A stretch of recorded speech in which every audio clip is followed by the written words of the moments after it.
Let's talk about bread. Let's take a quiz. We've got honey wheat, we have whole grain, and we have white wheat. Now, my question is, who came up with white wheat? On the back, white wheat, okay, total fat is 2 grams. All right, there's sodium. Wow, 250 milligrams of sodium to make a piece of bread? You mean to tell me that I'm actually just eating a slice of salt? That's what it sounds like to me. What do you think? You decide. What else?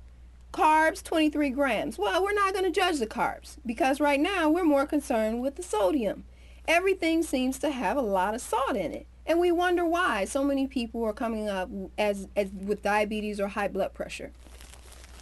Now, what do you know about whole grain? Well, most people will say the whole grain is the best thing for you. That's actually true. So if you guess that, you're right. Whole grain has all the nutrients that you need in there. It has the fiber intake that you want to have. So if you want to go for a bread that you think is going to be healthier for you, it's a whole grain bread. So the quiz that I have for you, just to see how much you know, which breads are usually all or mostly whole grain?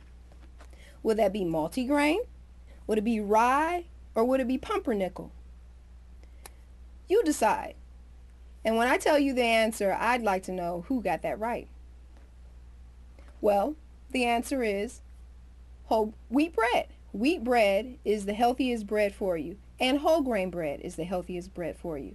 So, if you see a multigrain bread and you think that you're buying a whole grain bread, no, just because it says multigrain doesn't mean it's whole grain. It just means it has multiple grains in it. Doesn't mean it's the right grain that you're supposed to have, but some of us get fooled by that, and it's not that you shouldn't have it. So I'm not saying don't have it. I'm just saying here's something for you to know. What else? Honey wheat. Not so bad. It's not giving you your whole grains, but it's still not a bad bread. Let's read what it has in it. Total fat, 0.5, calories, 70, sodium, 120, total carbs, 14 grams, and protein, 2 grams. It has 2 grams of sugar in it.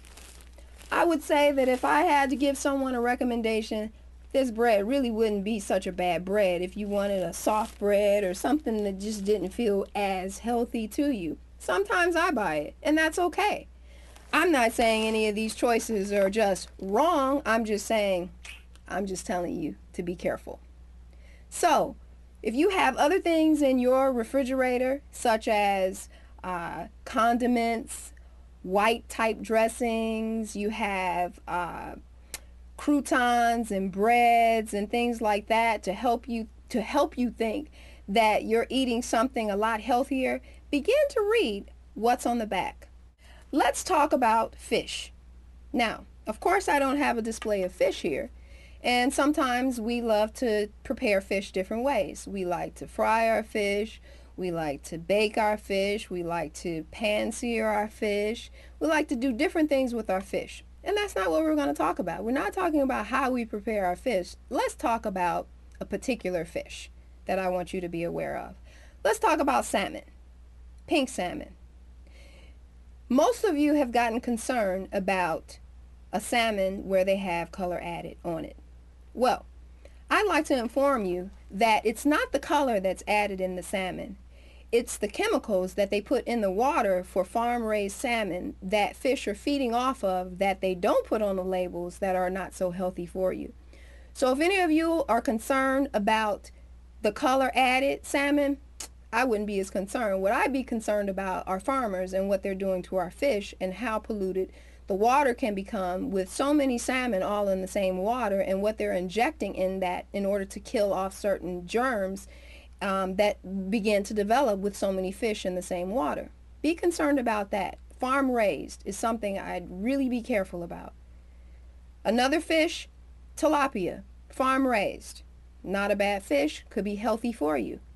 But with regular grocery stores packing that farm-raised fish in and the way that we are doctoring up the fish in order to get more out and the chemicals that we're injecting into the fish, I'd be careful.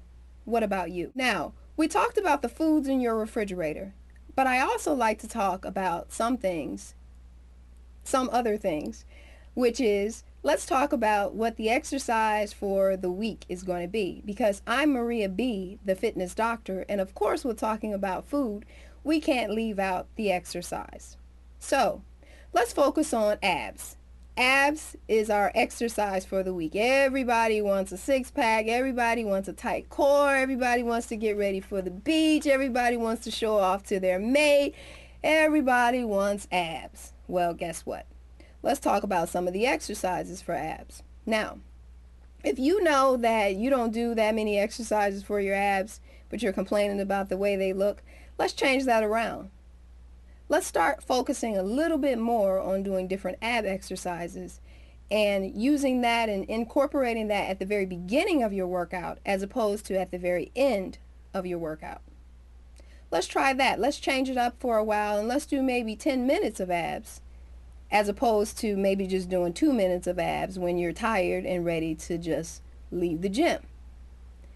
Let's talk about how all the things that we addressed here in your refrigerator, and now that we've exposed some of the things that are in the things that you buy, such as high sodium, high sodium, high sodium, high sodium, high sodium, high sodium, almost everything here that we've talked about is so much sodium. Well, guess what? The more sodium that you take into your body, the more that you're going to retain water and it's going to bloat you. Sooner or later, you'll be walking around looking like you're ready to deliver a 6-pound baby, maybe 10 pounds for some of you. However, the most important part is that you want to be careful, because if you only incorporate exercise and then over here on the other side of the equation, you don't incorporate the choices that you make, the things that you put in your refrigerator, what's going to happen? The equation is going to be off. You're not going to come on the other side with the number, the answer, the solution, the thing that makes you feel good, the thing that you're looking for. It won't be there. If you work on the food, that's great. That is the biggest thing to addressing some of the problems that we have. But if you work on the food and you leave out the exercise, then you have the scale is tipped over this way. So Maria B., the fitness doctor, encourages you to take back your life, to understand who you are, to understand what you're putting into your body, to understand how much salt are in things, to understand how much sugar are in things, to understand, begin reading the contents a little bit more. Begin finding out what people are giving you to eat and taking control of what you buy and what your family is eating, as opposed to you allowing someone else to take control. Take back your life. Figure it out. What other kinds of things do you carry in your refrigerator? Let's talk about milk. We don't have milk here, but let's have a conversation about that. There's soy milk, there's regular milk, there's 2% milk, there's almond milk. They've come up with all kinds of milk. Have you paid attention to the sugar intake in milk? Have you paid attention to that? So I'd advise you, when it comes to milk, I'm not saying don't have it if it fits your taste. What I'm suggesting to you is pay attention to where they're putting it. Take a look, take a peek in your refrigerator and see where they're putting things. You open up a whole new world, and then you may not know what to do, but I guarantee you, if you start comparing, you'll figure it. What else do we have in our refrigerator?